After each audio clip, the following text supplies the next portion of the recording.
We bring you the latest updates and the biggest stories on the Pna Newsroom.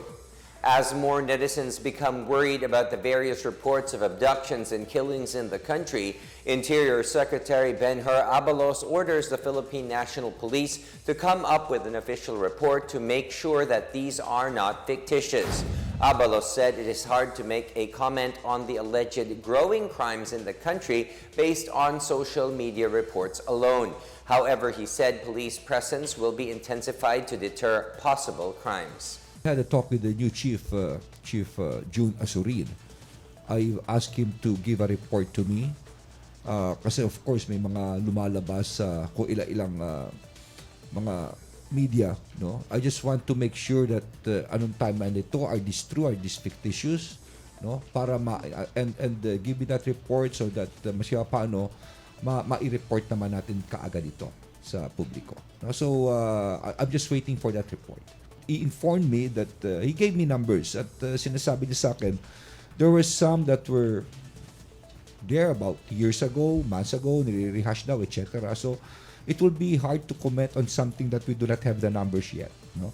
What is important is we get the numbers and then let's hear it straight from the PNP.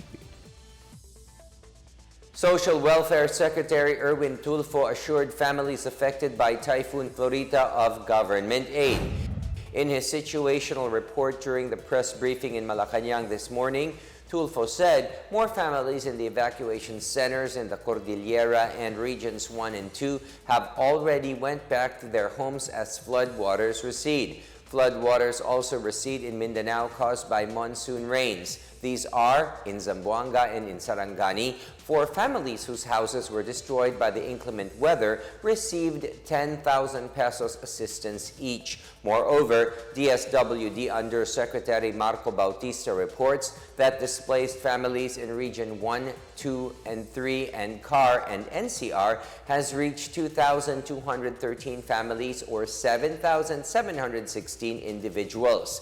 620 families have been brought to evacuation sites. He also said that over 1 billion pesos worth of financial aid has been allotted for the typhoon-affected victims. Nagkaroon po ng assistance po sa lahat ng area po na ito from Region 1, CAR, 2, 3, as well as NCR.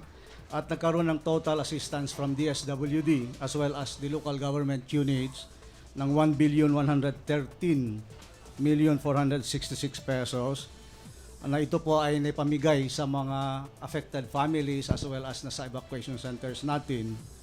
At nagbigay din ng LGU at a total of 82,000. Kasama po ito sa mga food packs po natin, mga hygiene kits, tsaka clothing, kitchen kits sa mga evacuation centers po natin.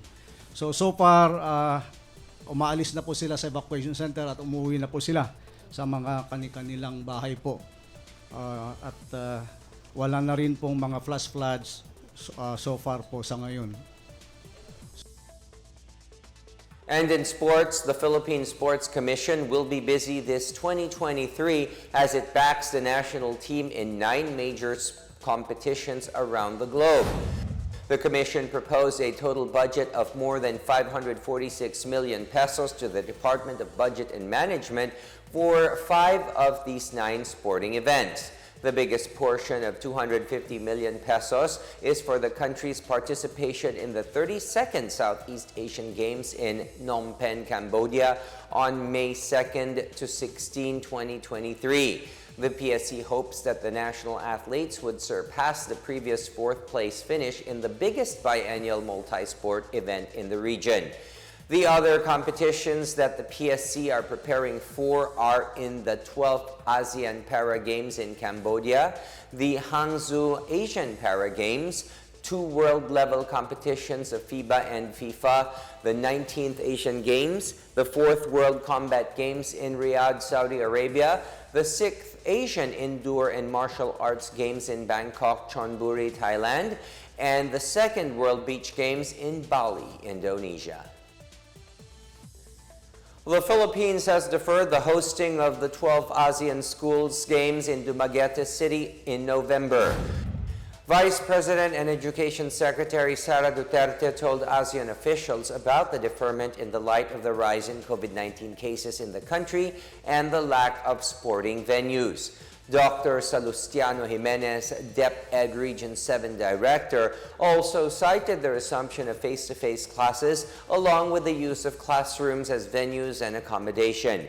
DepEd Undersecretary and Chief of Staff Epimako Densing III also issued Memorandum Number 171, citing that the COVID-19 pandemic has impacted the country's ability to host the ASEAN Schools Games.